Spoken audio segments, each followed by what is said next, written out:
आपल्या विदर्भ या भागातल्या सर्व निष्ठावंत पदाधिकारी व कार्यकर्त्यांसाठी एक संवादाचा कार्यक्रम आपण ठेवला होता। तो काय छोटा संवादाचा कार्यक्रम का राहिलेला नाही, ती एक मोठी सभा आज झालेली आहे। आणि आज या कार्यक्रमासाठी तुमच्या सर्वांशी बोलण्यासाठी उपस्थित असणारे आमचे मित्र आमदार सुनीलजी भुसारा, तसंच थोडक्यात ज्यांनी आपलं भाषण उरकलं पण महत्त्वपूर्ण काही मुद्दे त्यांनी सांगितले असे आमचे मित्र आमदार संदीपजी क्षीरसागर, तसंच इथं उपस्थित असणारे माझे लहान बंधू आणि त्यांनी मगाशी आपल्या सर्वांना परवानगी दिली आहे। अनेक वेळा रोहित दादा जेव्हा बोललं जातं तेही बघतात आणि मीही बघतो, त्यामुळे एक सोपा मार्ग आता काढण्यात आलेला आहे, पण तो सोपा नसून त्याच्या मागे एक कारण आहे। कारण का रोहित पाटील जेव्हा इथे येतात, लोकांशी संवाद साधतात, आपल्याशी बोलतात, ते तर स्वतः असतात तर त्यांचे विचार आहेतच, पण आदरणीय पवार साहेबांबरोबर रोहित पाटील आहेतच, पण रोहित पाटीलांच्या माध्यमातून आर.आर. आबा सुद्धा आपल्या बरोबर आहेत याचा एक विश्वास आपल्या सर्वांना त्यांना बघितल्यानंतर वाटतो। त्यामुळे आजपासून त्यांनी आपल्याला परवानगी दिली म्हणून आपण त्यांना रोहित आबा पाटील असं म्हणूया, म्हणजे आमच्यासाठी सुद्धा एक आदराचं गोष्ट असेल आणि सोपंही होईल। तसेच माझे मित्र सलील भाऊ देशमुख, आजची त्यांची मला स्टाईल आवडली, त्यांनी प्रास्ताविक सुरू केलं आणि शेवटपर्यंत मध्ये मध्ये त्यांनी त्यांचं मनोगत तिथं व्यक्त करत गेले, पण महत्वाचे मुद्दे होते आणि त्यांनी आज इथं तुमच्या समोर ते त्यांनी मांडले। तसेच इथं उपस्थित असणारे माजी आमदार राजूभाऊ तिमांडे असतील, माजी आमदार दीनानाथ भाऊ असतील, माजी आमदार प्रकाश भाऊ गजबे असतील, शब्बीरभाई विद्रोही असतील, तसंच इथं उपस्थित असणारे नागपूर शहरचे अध्यक्ष दिनेश्वरजी पेठे असतील, राजूभाऊ राऊत, हेमंतजी देशमुख, सुनील भाऊ वराडे असतील, हाजीभाऊ रफिक असतील, आशिष भाऊ देशमुख, तसंच मस्के भाऊ बाबारावजी पाटील, संग्राम भाऊ कावंडे, रेखाताई केडेकर, वर्षाताई निकम, समीरजी देशमुख, राजूभाऊ वैद्य, सुनील भाऊ राऊत, किरण भाऊ असतील, अतुल भाऊ असतील, रणजित भाऊ पाटील असतील, अतुल शेठ असतील, बेबीताई उके असतील, संगीताताई ठाकरे असतील, उपस्थित सर्वच जिल्ह्याचे पदाधिकारी मान्यवर, तसंच इथं उपस्थित असणारे तालुक्याचे सर्व पदाधिकारी मान्यवर, कार्यकर्ते, पत्रकार, उपस्थित असणारे सर्वच बंधू आणि भगिनी, बराच वेळ झालाय हे मी समजू शकतो। जेवणाची व्यवस्था केलेली आहे, थोडक्यात माझं भाषण नाही तर माझं मनोगत मी संपवण्याचा प्रयत्न करतो, पण संदीप भैया सारखं एवढं छोटं नसेल आणि काही गोष्टी आदरणीय पवार साहेबांच्या आपल्या सर्वांना सांगायच्या। आजची परिस्थिती या राज्यामध्ये काय आहे हे कुठेतरी आपल्या सर्वांना सांगायचं आहे, म्हणजे थोडासा वेळ लागला तर तुम्ही सर्वजण समजून घ्या अशी मी विनंती करतो। तसंच सलील भाऊंना मला इथं सांगायचंय की तुम्ही क्रमवारी जिल्ह्याची सांगितली, वरती एखाद्या खोलीमध्ये आपण सर्वजण सर्व जिल्ह्याच्या पदाधिकाऱ्यांबरोबर चर्चा करणार आहोत. हे जे आपले सर्व कार्यकर्ते मान्यवर ते सर्वजण लगेचच जेवायला जातील. पण मी बुलढाणा या जिल्ह्याला विनंती करतो की हा कार्यक्रम झाल्या झाल्या बुलढाणा हा जिल्हा आणि आम्ही सर्वजण आपल्याशी लगेचच चर्चा तिथं सुरू करतो आणि मग यवतमाळ आणि इतर जिल्हे त्याच्या मागे येतील. फक्त आपल्याशी चर्चा करत असताना मध्ये आधी थोडंसं तुम्हाला आपल्याला काहीतरी खायला गोष्टी येतील तेवढं तुम्ही समजून घ्या. कारण का सकाळी आम्हाला सुरुवात करत असताना थोडासा उशीर झाला, पण उशीर होण्याचं कारण वेगळं होतं. अनेक मान्यवरांना आम्हाला भेटायचं होतं. गजबेळ साहेब इथं आहेत. दीक्षाभूमीला दर्शन घेण्यासाठी गेलो असता अनेक मान्यवर तिथं आले होते, त्यांच्याशी आम्ही चर्चा करत होतो. काही सामान्य कुटुंबातले लोक तिथं आल्यानंतर आम्हाला ते विनंती करत होते की डॉक्टर बाबासाहेब आंबेडकरांनी आपल्या सर्वांना संविधान दिलं, कुठल्याही व्यक्तीमध्ये समाजामध्ये कुठल्याही प्रकारचा भेदभाव नसावा आणि महाराष्ट्रातल्या आणि देशातल्या नागरिकांना एक समान अधिकार तिथं मिळावा, यासाठी जे संविधान आदरणीय डॉक्टर बाबासाहेब आंबेडकरांनी आपल्याला दिलं आहे त्या संविधानाच्या मूळ विचारामध्येच भाजप कुठेतरी हात घालण्याचा प्रयत्न करते आणि संविधान बदलण्याचा प्रयत्न ते करत आहेत. तर कृपा करून आपण हे होऊन देऊ नका, असं तिथं असणाऱ्या एका सामान्य सामाजिक कार्यकर्त्याचं मत होतं. आणि मग अशा सर्व लोकांशी चर्चा करत असताना थोडासा वेळ तिथं गेला आणि मग पुढचे कार्यक्रम थोडेसे लेट होत गेले आणि म्हणून तुमच्यापर्यंत पोहोचत असताना आम्हाला उशीर झाला. त्यासाठी मी सुरुवातीला आपल्या सर्वांची मनापासून दिलगिरी व्यक्त करतो. टीव्हीवर अनेक नेत्यांची स्टेटमेंट आम्ही ऐकले, खास करून विदर्भाची ज्या व्यक्तीवर जबाबदारी आदरणीय पवार साहेबांनी विश्वासाने दिली होती, ती व्यक्ती कोण याचा अंदाज तुम्हाला असेल.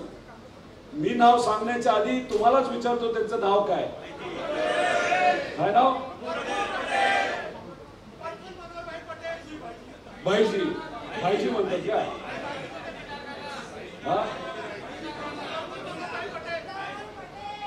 प्रफुल्ल भाई पटेल असा त्यांनी त्यांच्या जिल्ह्यामध्ये आल्यानंतर नाश्त्यासाठी नाही तर जेवणासाठी मला विनंती केलेली आहे. जिल्ह्यात गेल्यानंतर आपण बघू काय करायचं, पण तरी सुद्धा त्यांचे स्टेटमेंट ऐकल्यानंतर माझ्यासारख्याला फार आश्चर्य वाटलं. तुम्हाला माहित असेल की 2000 वर्षी आपल्या राज्यामध्ये आपल्या विचाराची सत्ता आली, त्यानंतर 2004 ला केंद्रामध्ये सत्ता आली. आपले खासदार तसे मर्यादित होते, पण कमी खासदार असताना सुद्धा आपल्याला केंद्रात किती मंत्रिपद मिळाले? 3 मंत्रिपद मिळाले. एक होतं आदरणीय पवार साहेबांकडे, कृषी मंत्री होते, त्यांच्या माध्यमातून या देशामध्ये खूप मोठी कामं झाली. खऱ्या अर्थाने शेतकऱ्याला न्याय मिळाला, कष्टकऱ्याला न्याय मिळाला, कष्टकऱ्यांच्या मुलामुलींना न्याय मिळाला आणि त्यावेळेस महाराष्ट्राला सुद्धा न्याय देण्याचा प्रामाणिकपणे प्रयत्न आदरणीय पवार साहेबांनी केला. दुसरं जे मंत्रिपद होतं ते पवार साहेबांचे निकटवर्तीय संगमा साहेब, त्यांना ते मिळालं होतं. आणि तिसरं मंत्रिपद कोणाला मिळालं?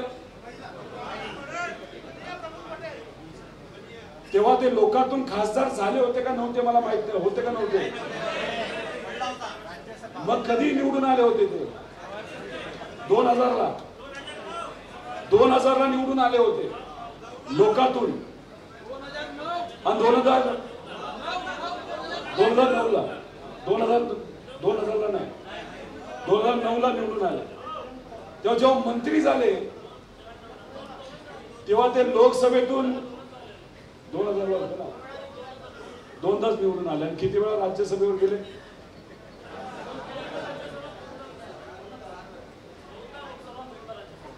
दोनदा लोकसभा, दोनदा राज्यसभा.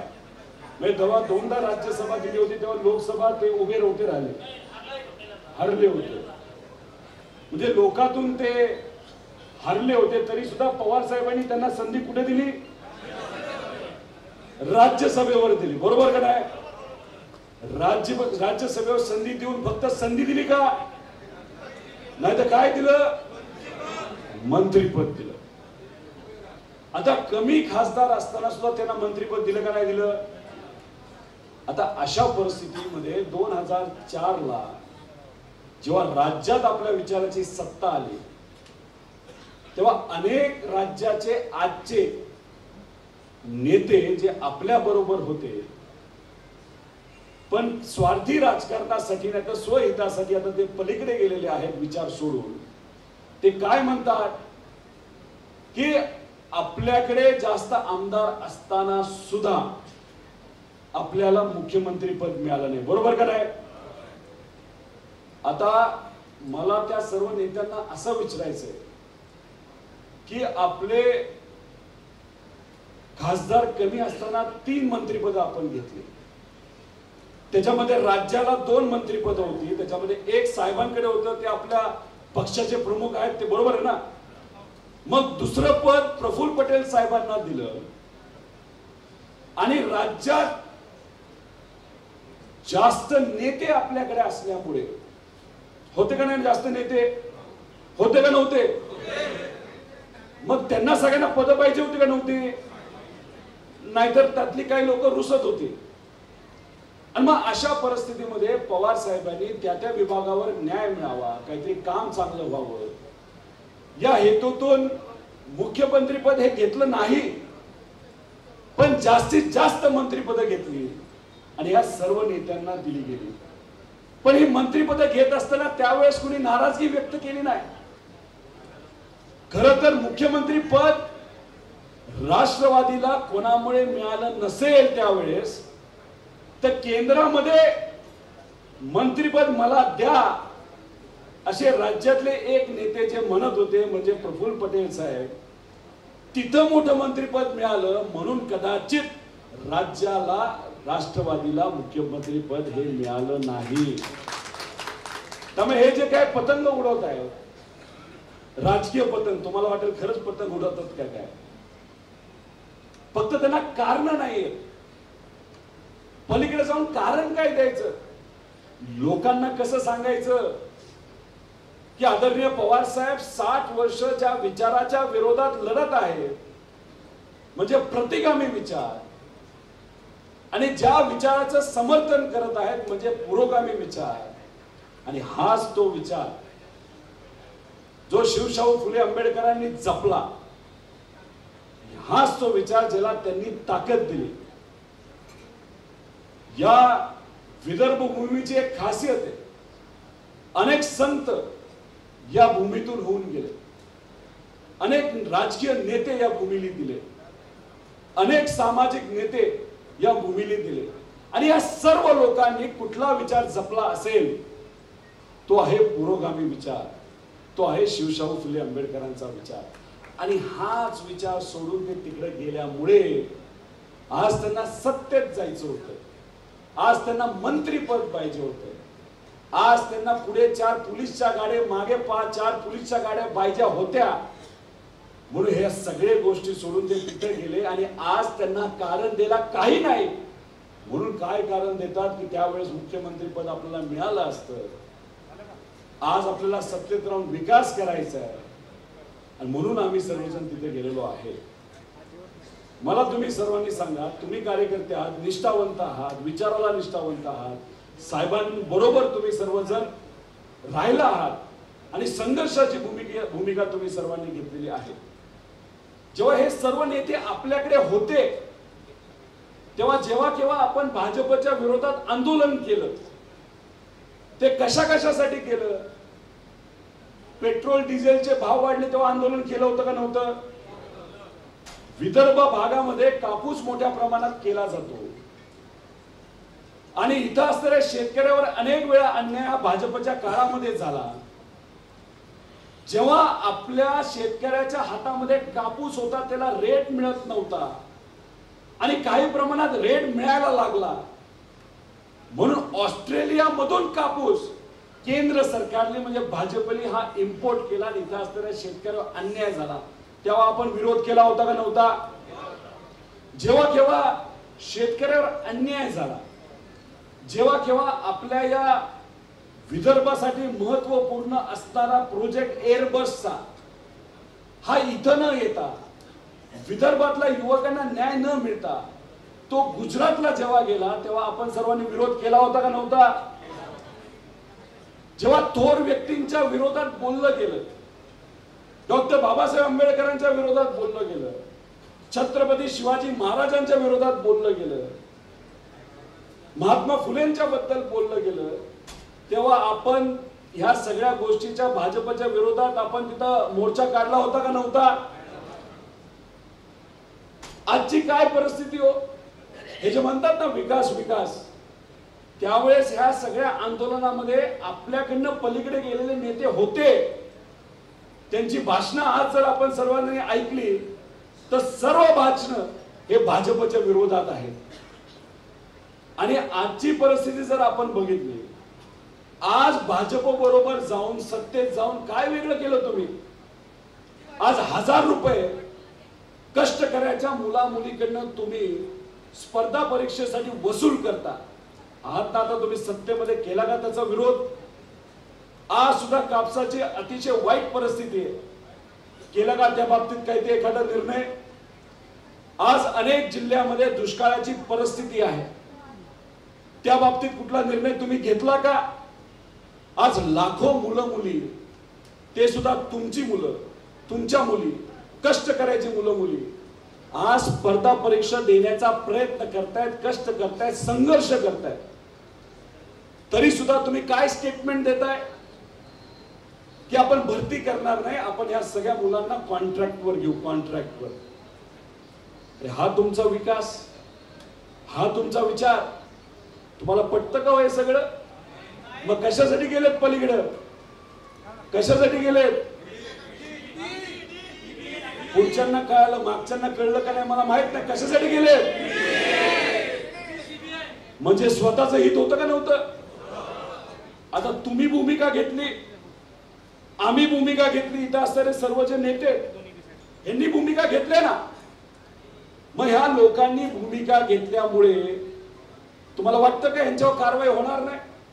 वाटतं का? होणार ना.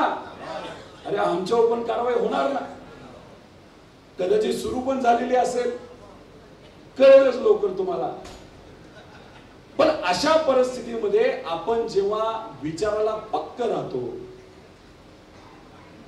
आपण आपल्या महाराष्ट्र धर्माला पक्क राहतो, त्यालाच तर आपण मराठी माणूस म्हणतो ना.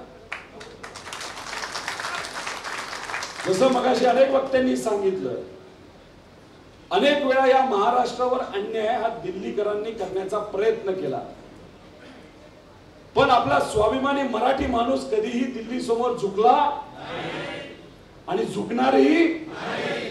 अरे हाच तर आपला स्वाभिमान आहे, ह्याच्यासाठीच तर आपण जगतो.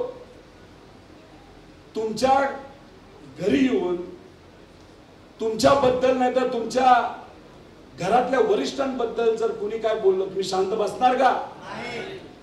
उत्तर देणार ना?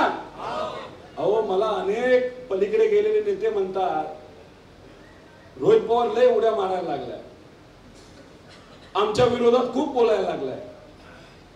असं का बोलतो काय माहिती, त्याला बघितलंच पाहिजे. मी पण म्हणतो घेतलाय पंगा, बघा, नाही घाबरत आम्ही तुम्हाला. जसं घरी एखादी अडचण आली नंतर तुमच्या घराचे जे प्रमुख असतात त्यांच्या बरोबर अडचणीच्या काळामध्ये तुम्ही राहाल, तसं मी सुद्धा माझ्या आजोबा बरोबर राहिलोय ना. अहो मला तर काय कळत नाही की अनेक नेते वयाबद्दल बोलतात, वयाबद्दल. काही नेते म्हणतात आदरणीय पवार साहेबांचं वय खूप झाले, आणि आमच्या सगळ्यांबद्दल नाही तर तुमच्याबद्दल जेव्हा बोललं जातं तेव्हा म्हणतात हे फार तरुण आहेत, लहान पोर आहेत, आत्ता झालेत राजकारणात. आणि जे नेते बोलतात त्यांचं वय किती? 70, 75, 76. म्हणजे त्यांचं जे वय ते एकदम परफेक्ट वय. उद्या ते 80 वर्षाचे झाले तर म्हणतील नाही ना 80च योग्य आहे. म्हणजे त्यांच्या म्हणण्यानुसार आपण सर्वजण कशाचे माहिती का? पाळण्यात. ते पाळण्यात कुठं? पाळण्यात. ते वरिष्ठ आहेत ना, पाळणा माहिती ना तुम्हाला, लहान बाळ ठेवतो ना आपण. पण एक खासियत आहे आपल्या सगळ्यांची, आपण पाळण्यात असलो ना तरी सुद्धा आपण आपल्या विचाराला पक्के आहोत. आपल्याला माहिती आहे महाराष्ट्राच्या हिताचं काय, लोकांच्या हिताचं काय. त्यामुळे हे जे नेते काय बोलतायत ना त्यांना बोलू द्या. पवार साहेब त्यांच्या वक्तव्याबद्दल नाही तर त्यांचे जे काय भाषण होतं त्याला दुर्लक्ष करतायत. पवार साहेबांचं म्हणणं आहे की ज्या शक्तीने कुटुंब फोडलं, ज्या शक्तीने पार्टी फोडली, त्या शक्तीचाच खात्मा येत्या काळामध्ये आपल्याला करायचा आहे. म्हणजे बीजेपीचा खात्मा आपल्याला करायचा. कारवाई करायची करू दे, आम्ही नाही घाबरत. जर घाबरलो असतो नाही तर स्वतःचा विचार केला असता, स्वतःच्या कंपनीचा धंद्याचा विचार केला असता तर कधीच पलीकडे जाऊन बसलो असतो. पण नाही ना, आम्ही स्वार्थी नाही ना. आम्ही राजकारणामध्ये फक्त पदासाठी आलेलो नाही, आम्ही एका विचारासाठी आलेलो आहे. अनिल देशमुख साहेबांच्या बाबतीत काय झालं? 1.5 वर्ष जेलमध्ये होते. अहो जेलची परिस्थिती फार वाईट असते. 10 बाय 10 खोलीमध्ये ठेवलं जातं. तिथंच राहायचं, तिथंच खायचं, तिथंच तुम्ही थांबायचं. बाहेर सुद्धा चालण्याची व्यवस्था तिथं नसते.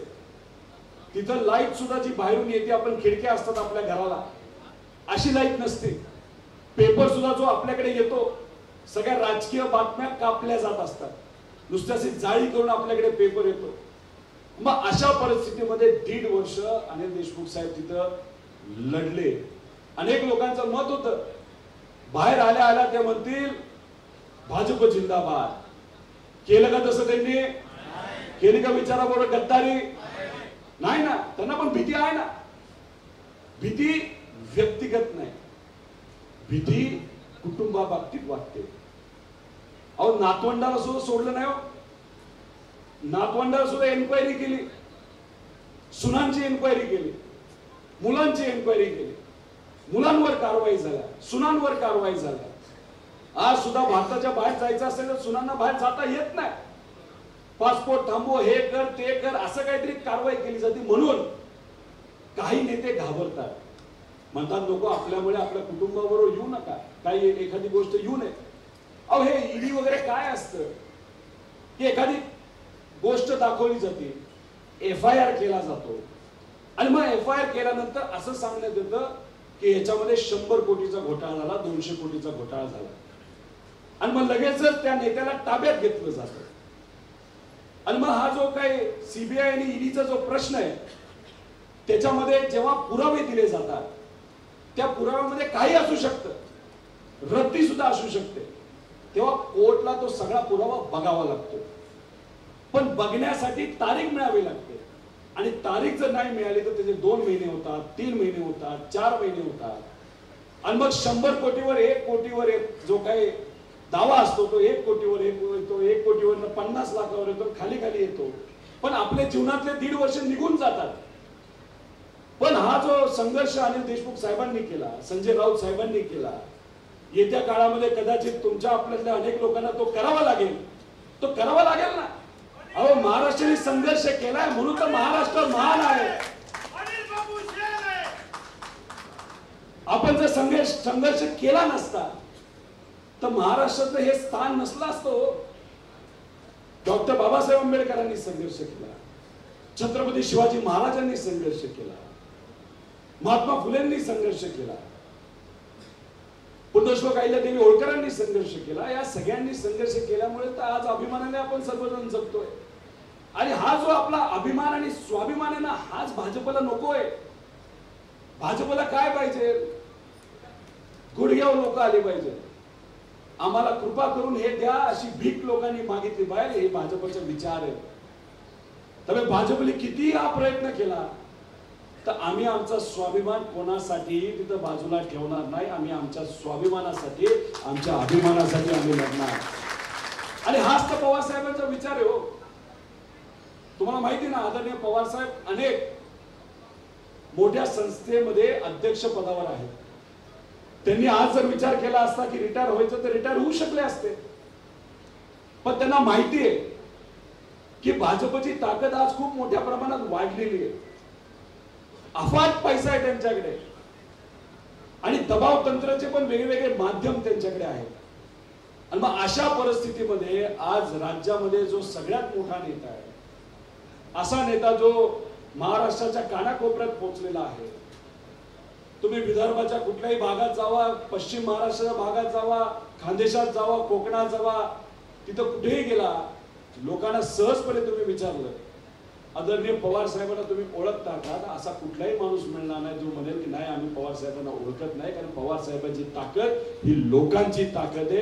लोक हे आदरणीय पवार साहेबांची ताकद आहे. त्यामुळे एका बाजूला अर्थकारण आहे, एका बाजूला दडपशाही आहे आणि दुसऱ्या बाजूला लोकशाही आहे. म्हणून पवार साहेबांचं मत आहे की या वयामध्ये सुद्धा या महाराष्ट्राच्या स्वाभिमानासाठी, महाराष्ट्रातल्या लोकांसाठी मला लढायचंय. आणि म्हणून या वयामध्ये सुद्धा आपला 83 वर्षाचा युवक तुमच्या आमच्यासाठी तो लढत आहे आणि त्याच्या पाठीमागे आपल्या सर्वांना राहायचंय ही विनंती करण्यासाठी मी इथं आलेलो आहे. लोकांना वाटतं वय झालं म्हणजे काय साहेब फिरणार नाही फिरणार. अहो 7 वाजल्यापासून रात्रीच्या 11 वाजल्यापर्यंत फिरतात. तुम्हाला माहितीये 2004 कधी कॅन्सर झाला होता? 3 नाही ऑपरेशन झालं होतं. तेव्हा डॉक्टरांनी त्यांना सांगितलं होतं, पवार साहेबांना डॉक्टरांनी सांगितलं होतं, पवार साहेब तुमच्याकडे फक्त 6 महिन्याच्या पुढे तुम्ही टिकाल असं मला वाटत नाही असं डॉक्टरांनी सांगितलं. तेव्हा पवार साहेबांनी त्या डॉक्टरांना एवढंच विचारलं, काय रे बाबा तुझं वय काय? तर तो म्हणला माझं वय 45 आहे. नको घाबरून, तुला मी पुरून उरेल असं पवार साहेबांनी त्यावेळेस त्यांना सांगितलं होतं. आत्मविश्वास आणला होता.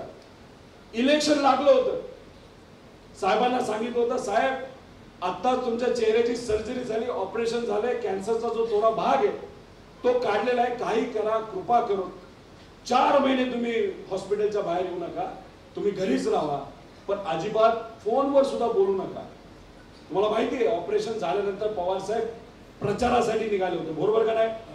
प्रचार करत असताना, भाषण करत असताना त्यांच्या हातामध्ये रुमाल असायचा, नॅपकिन असायचा आणि तो फक्त इथं लावल्यानंतर अख्खा लाल होत होता. कोणासाठी लढत होते? याच नेत्यांसाठी लढत होते ना,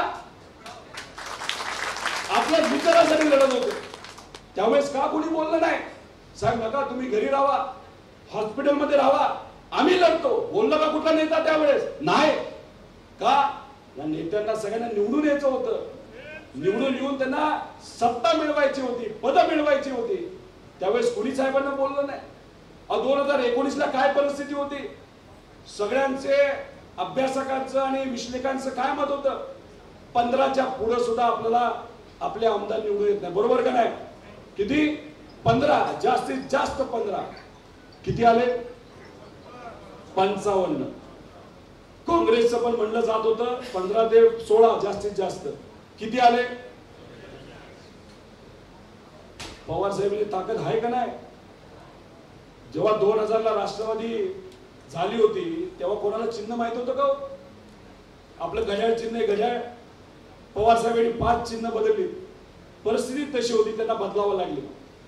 मग अशा परिस्थितीमध्ये लोकांनी कोणामुळे या सर्व नेत्यांना आमदारांना निवडून दिलं? तर फक्त फक्त पवार साहेबांमुळे आणि पवार साहेबांनी जो विचार जपला त्याच्यामुळे. मग काही लोक म्हणतात, आणि खास करून तुमच्या विदर्भाचेच नेते, परत नाव विसरलो मी, काय होतं? हा तेच ते काय म्हणतात की विदर्भामध्ये पवार साहेबांनी लक्ष दिलं नाही, पवार साहेबांची ताकद राहिलेली नाही, असे काहीतरी वक्तव्य त्यांनी केली होती. अहो पवार साहेबांची ताकद काय हे पवार साहेबांना माहिती आहे. आज पवार साहेबांसाठी कुटुंब फक्त पवार कुटुंब नाही हो, राष्ट्रवादीचा प्रत्येक कार्यकर्ता निष्ठावंत पदाधिकारी हा पवार साहेबांचं कुटुंब आहे. महाराष्ट्राची जनता हे पवार साहेबांचं कुटुंब आहे. आणि पवार साहेब जेव्हा एखादा निर्णय मनामध्ये ठरवतात तेव्हा तो निर्णय करून दाखवतात. जेव्हा काही त्यांचे जवळचे आमदार त्यांना सोडून गेले, त्याच्यानंतरच्या इलेक्शन मध्ये त्यातले 95% आमदार हे पडले आणि ते असे पडले कधी ते इलेक्शन मध्ये उभे राहिले नाहीत, अशी परिस्थिती अनेक आमदारांची होती. तेव्हा पवार साहेब आता काय विचार करताय याचा काही प्रमाणात आपण अंदाज करू शकतो. पण एक गोष्ट निश्चयाने तुम्हाला सर्वांना सांगतो, ज्या लोकांनी स्वार्थी राजकारण केलं, ज्या लोकांनी विचार बदलले, ते लोक येत्या काळामध्ये 2024 ला जे कुठलं इलेक्शन होईल, जेव्हा केव्हा होईल, ते लोक निवडून येणार नाही हे आत्मविश्वासाने आपल्या सर्वांना सांगतो. पण लोकांना आवडलेलं नाही, लोकांना ही गोष्ट पटलेली नाही आणि लोकांमध्ये आज कुठेतरी चर्चा ही भाजपच्या विरोधात आहेच. आणि महाराष्ट्रामध्ये शिवसेना पक्ष फोडल्यामुळे आणि राष्ट्रवादी फोडल्यामुळे ही जी भावना आहे लोकांची भाजपच्या विरोधातली आज वाढलेली आहे.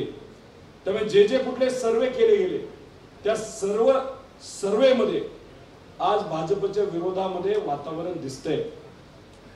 शिवसेनेला का फोडलं, त्यांना सत्तेत यायचं होतं. त्यानंतर राष्ट्रवादीला फोडण्याचं कारण नव्हतं, पण त्यांचे जे सर्वे केले गेले त्या सर्व सर्वेमध्ये भाजपला कुठेही 70च्या पुढे आमदार निवडून येत आहेत असं दिसत नव्हतं. आणि खासदारच्या बाबतीत सुद्धा भाजपचे 15 खासदाराच्या पुढे निवडून येत नव्हते. मग हे घाबरले, त्यांच्या कार्यकर्त्यांवर त्यांचा विश्वास राहिलेला नाही, त्यांच्या पदाधिकाऱ्यांवर राहिलेला नाही. म्हणून हे समीकरण कसं बसवायचं, तर मग पक्ष फोडून बसवायचं म्हणून राष्ट्रवादीला फोडलं गेलं. आणि आज ज्या पक्षाचा विश्वास हा कार्यकर्त्यांवर नसेल, पदाधिकाऱ्यांवर नसेल, म्हणून दुसऱ्या पक्षातून नेते जेव्हा भाजपमध्ये आणले जातात तेव्हा तुम्हाला सांगतो की येणाऱ्या काळामध्ये हे सर्व जे नेते पलीकडे गेले ते निवडून येत पण नाही आणि भाजपची सुद्धा सत्ता येत नाही. आणि हे जे सगळे सर्वे जे आपल्या बाजूने आहेत आणि सगळ्यात मोठं परिवर्तन कुठं होणार आहे, जर सर्वे सगळे बघितले तर ते आपल्या या विदर्भामध्ये हे परिवर्तन होणार आहे. हे सगळे अंदाज त्या ठिकाणी वर्तवले जातात. त्यामुळे आपल्या आपल्या जिल्ह्यामध्ये आपल्याला आपल्या पक्षाला कशी ताकद देता येईल यासाठी आपल्या सर्वांना प्रयत्न करायचे. 3-4 ऑक्टोबर नंतर आम्ही सर्वजण आपल्याकडे येणार आहोत. आज अनेक वक्त्यांना बोलायचं होतं. इथं असणारे जे काही जिल्ह्याचे नेते आहेत, विदर्भाचे नेते आहेत, त्यांना खऱ्या अर्थाने बोलायचं होतं, पण त्यांना आज बोलता आलं नाही. थोडासा वेळेचा अभाव असल्यामुळे मी सर्व नेत्यांना विनंती करतो, दिलगिरी सुद्धा व्यक्त करतो. मला सुद्धा आपल्या सर्वांना ऐकायचं होतं, पण वेळेचा अभाव असल्यामुळे ती गोष्ट होऊ शकली नाही. पण आपापल्या जिल्ह्यामध्ये आपण सर्वजण जेव्हा भेटू तेव्हा 100% आपण सर्वजण या बाबतीत चर्चा करू. त्याच्यामध्ये चर्चा करत असताना तुमचं मत तुम्ही सर्वजण मांडाल. पण तुम्ही तुमच्या भागामध्ये गेल्यानंतर आज जे भाजप करत आहे, आज आपले महत्वाचे प्रोजेक्ट आपल्याकडे न येता हे दुसऱ्या राज्यात चाललेत याबद्दल लोकांना सांगा.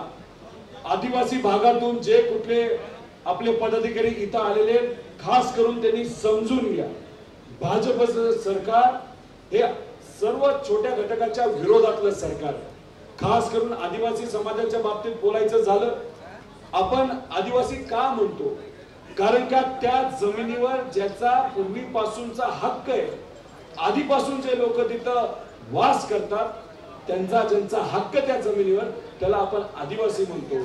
आणि हे भाजपचे लोक त्यांना आदिवासी न म्हणता वनवासी म्हणण्याचा प्रयत्न केला जातोय. आणि जी फॉरेस्ट ऍक्ट आदरणीय पवार साहेब आणि अनेक सामाजिक कार्यकर्ते काँग्रेसच्या मुळे ही आपल्या देशामध्ये आली, तीच फॉरेस्ट ऍक्ट आज बदलण्याचा प्रयत्न भाजप करत आहे. मणिपूरमध्ये जे तिथे असणाऱ्या महिलांवर अन्याय होतात, ते अन्याय होत असताना सुद्धा का दुर्लक्ष केलं जातं, कारण का तिथं असणाऱ्या जमिनीच्या खाली जे खनिज आहे त्याची किंमत लाखो कोटी रुपये आहे. ते खनिज त्यांच्या काही जवळच्या लोकांना त्यांना ते द्यायचंय. आणि मग तिथं जी लोक राहतात, जे आदिवासी राहतात, त्या जमिनीवर त्यांना हटवायचे. त्यामुळे ते आपल्या राज्यामध्ये सुद्धा फॉरेस्ट ऍक्ट बदलणार आणि मग आपले जे सगळे आदिवासी समाज ज्या जमिनीवर राहतो ती सगळी जमीन ही प्रायव्हेट लोकांना देण्याचा प्रयत्न हा भाजपकडनं होणार आहे.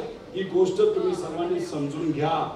त्याच्याच बरोबर आज भाजप काय करते, मराठा ओबीसी समाजामध्ये वाद निर्माण करण्याचा प्रयत्न करते. आज ओबीसी समाजाला राजकीय आरक्षण देण्यासाठी अनेक वर्षांपासून आपण प्रयत्न करतोय, पण तुम्ही थोडंसं खोलात जावा. ओबीसीचं आरक्षण का गेलं, कोणामुळे गेलं, तर भाजपचे काय कार्यकर्ते कोर्टात गेले आणि कोर्टात गेल्यामुळे आपल्या सर्वांना ही अडचण आली. तसंच जो इम्पेरिकल डेटा आपल्या सर्वांसाठी महत्वाचा आहे आणि ज्याच्यामुळे लगेचच महाविकास आघाडीच्या काळामध्ये ओबीसी आरक्षण जे कोर्टाने घालवलं होतं ते सहजपणे आम्हाला आपल्याला मिळालं असतं, पण केंद्राकडे ती माहिती असताना, राज्य सरकारने ती मागितली असताना सुद्धा ती माहिती आपल्याला दिली नाही. त्यामुळे भाजपला राजकारण कोणालाच आरक्षण द्यायचं नाही. आरक्षणाच्या बाबतीत फक्त राजकारण करायचं. त्यामुळे ओबीसीचं राजकीय आरक्षण जे आज अडचणीत आले ते भाजपच्याच अनेक कार्यकर्ते आणि पदाधिकारी कोर्टामध्ये गेल्यामुळे त्यांना आलेलं आहे.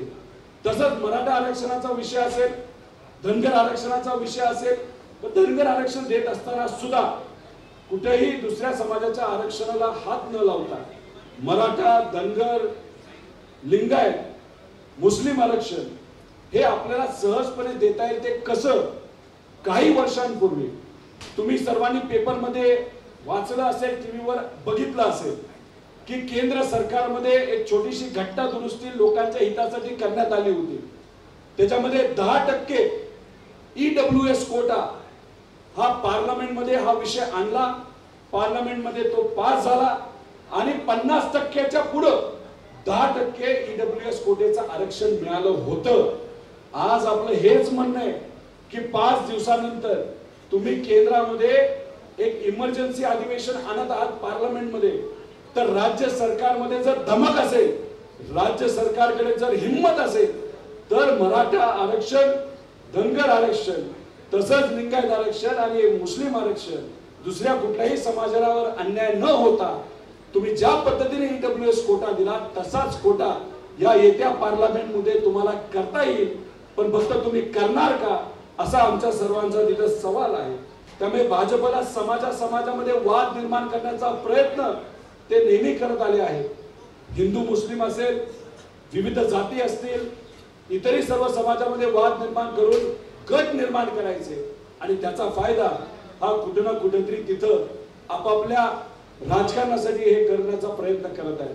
त्याच्याबरोबर आपापल्या जिल्ह्यामध्ये तुम्ही जेव्हा जाल, तुमच्या भागामध्ये दुष्काळ असेल तर तिथला असणाऱ्या जिल्हा अधिकाऱ्याकडे तुम्ही जावा, 100-200 लोकांना घेऊन तुम्ही एक विनंती करा की कोरडा दुष्काळ हा तुम्ही जाहीर करा. कोरडा दुष्काळ जाहीर केल्यानंतर फायदा असा असतो, शेतकऱ्याला न्याय मिळतोच, पण शेतकऱ्यांची मुलं जी एखाद्या शाळेमध्ये असतील, कॉलेजमध्ये असतील, त्यांची फी सुद्धा माफ होते. आज या मुलांचा विचार आपल्या सर्वांना करायचा आहे. त्यामुळे कोरडा दुष्काळ जर आपल्या परिसरामध्ये अडचण असेल पावसाची, तर त्या बाबतीतलं निवेदन तुम्ही सर्वजण द्या. तुमच्या जिल्ह्यामध्ये पालकमंत्री वेळेवर येतात नाही येत मला माहित, येतात का मला सांगा. बुलढाणा पालकमंत्री कोण आहे? रोहितजी, आमच्या विदर्भामध्ये 6 जिल्ह्यांचे पालकमंत्री, 6 जिल्ह्यांचे पालकमंत्री,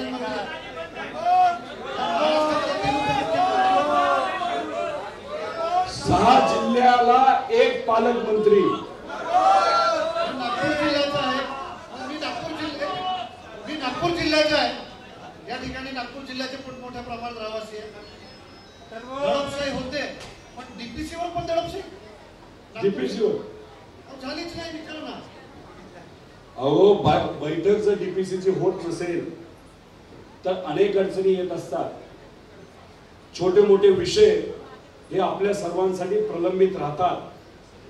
छोट्या छोट्या ज्या काही पेन्शनच्या योजना ज्या गरिबाला मिळतात त्या त्यांच्यापर्यंत पोहोचत नाहीत. छोटासा विषय तुम्हाला सांगतो पण अतिशय महत्वाचा आहे. बाल संगोपन योजनेच्या अंतर्गत दुर्दैवाने ज्या मुलांचे वडील वारले असतील नाही त्यांना पालक नसतील त्या प्रत्येक मुलाला मुलीला 18व्या वयापर्यंत पण दर महिन्याला 2500 रुपये दिले जातात. आपल्या काळामध्ये 1100 रुपये देत होतो, आपण ते वाढून 2500 केले. आपल्या काळामध्ये सर्वांना ते मिळत होते, पण या राज्य सरकारच्या काळामध्ये एप्रिल पासून आतापर्यंत 1 रुपया सुद्धा त्या मुलांच्या भवितव्यासाठी तिथं दिला गेला नाही. पेन्शनचे सर्व फंड राहिलेत. डीपीसीच्या अंतर्गत सुद्धा जो काही निधी आपल्या सर्वांना मिळतो त्या त्या भागात मिळतो. त्यात राजकारण करण्याचं कारण नसतं. पालकमंत्री येत नसेल, बैठका होत नसतील, तर सगळ्यात जास्त अन्याय कोणावर होत असेल तर तो सर्व सामान्य लोकांवर होत असतो. ही गोष्ट तुम्ही लक्षात ठेवा. त्यामुळे आपापल्या जिल्ह्यामध्ये गेल्यानंतर लोकांच्या हितासाठी लोकांच्या वतीने तुम्ही कलेक्टर साहेबांना पत्र द्या की आमच्या बैठका झाल्या बाहेर तिथं असलेला न्याय हे कुठे ना कुठेतरी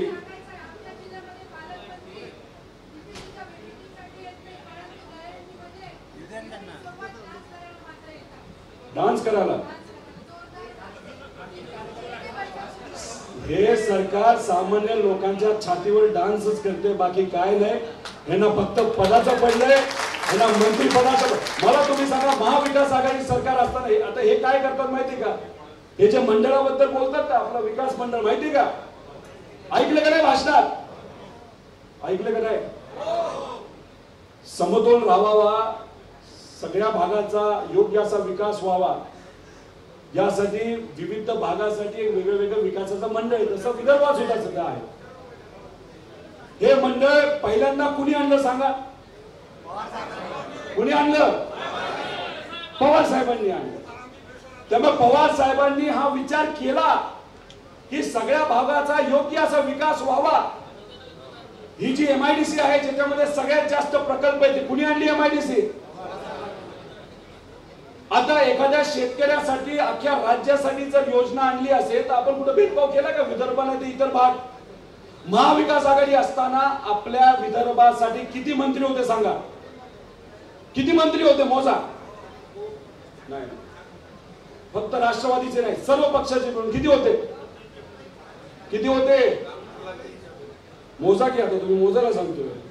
काँग्रेसचे किती होते? रोहित भैया होतं पण नव्हतं, गृहमंत्री पण नागपुरातच होतं, ते शरद पवार साहेबांमुळेच होतं.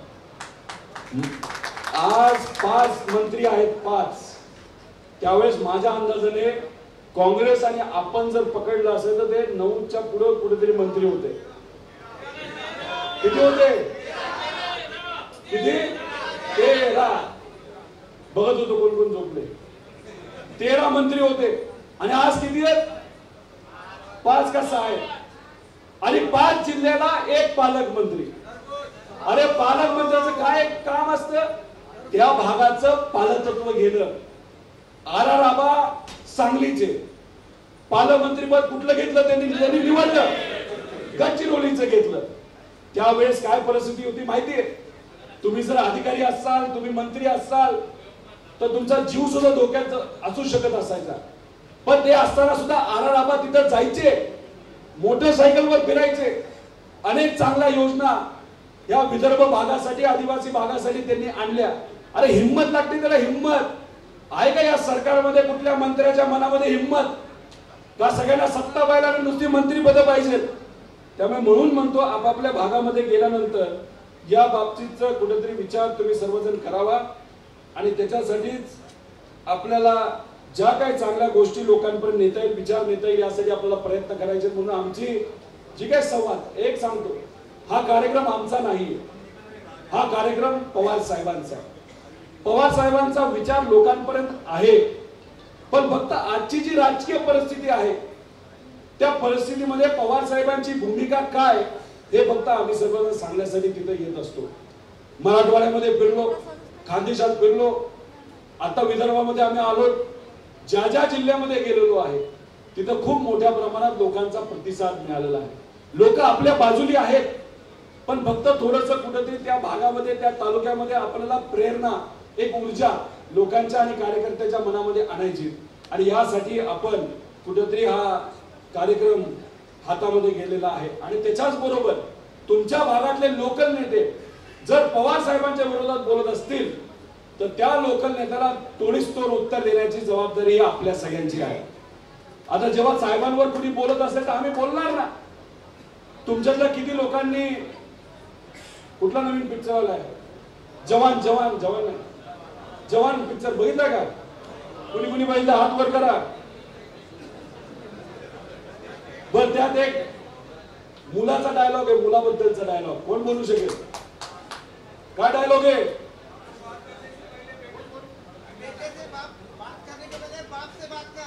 काय? बेटे से बात करने के पहले बाप से बात कर. आता राजकारणामध्ये खास करून महाराष्ट्रामध्ये आपल्या सर्वांचे राजकीय बाप कोण आहेत?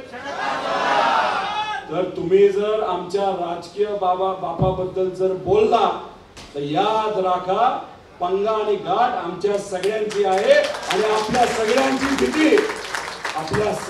भीती त्या सर्व लोकांनी घेतली पाहिजे. काय घाबरू नका. मोठे नेते असू द्या तर कुणी काय असू द्या, कुणी आपलं काय बिघडू शकत नाही. आणि बिघडवलं ना तर बघू वातावरण काय करायचं त्यावेळेस.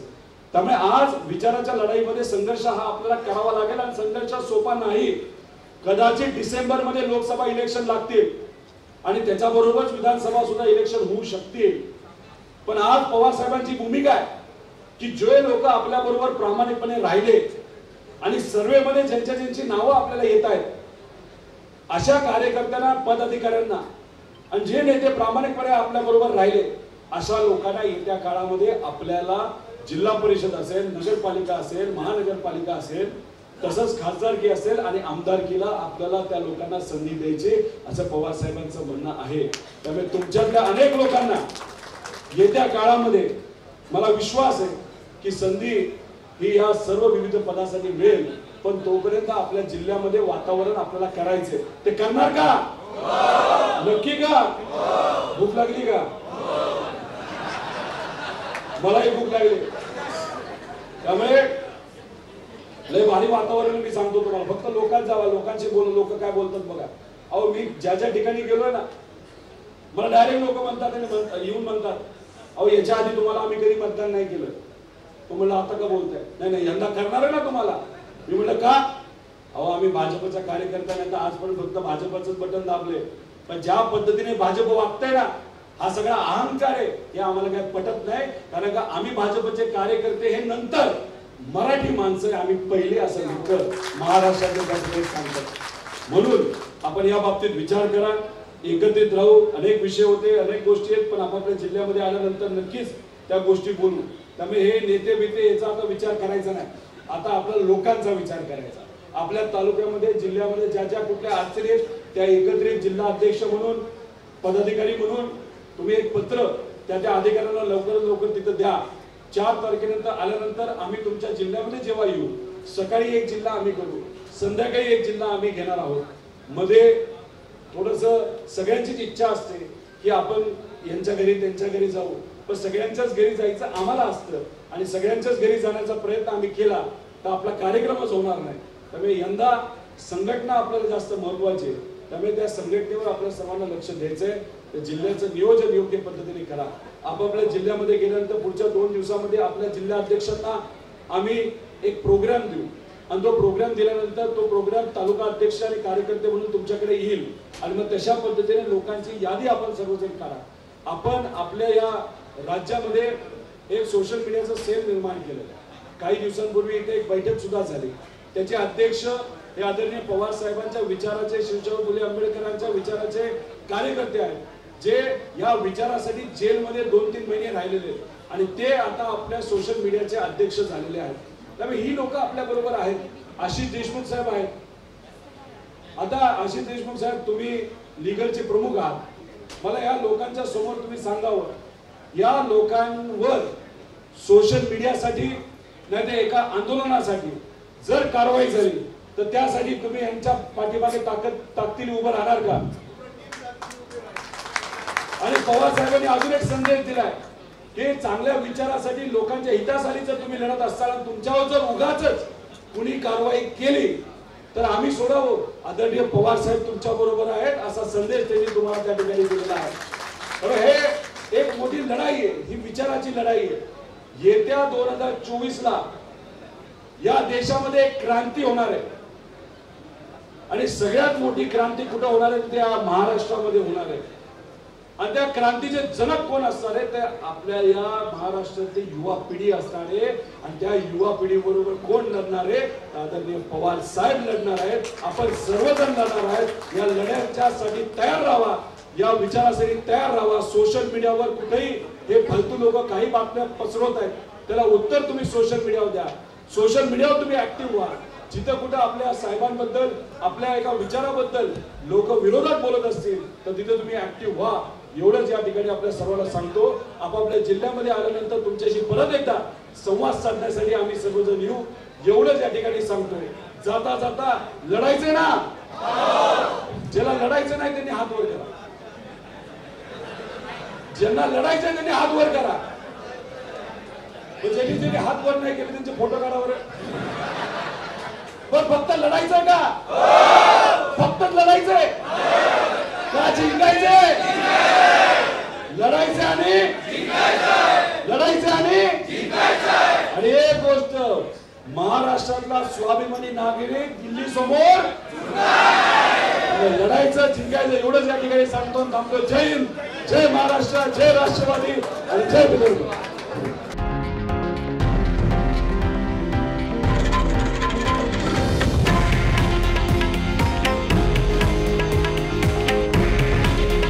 हे आहे देशातील नंबर 1 न्यूज नेटवर्क आणि आपण पाहत आहात TV9 मराठी.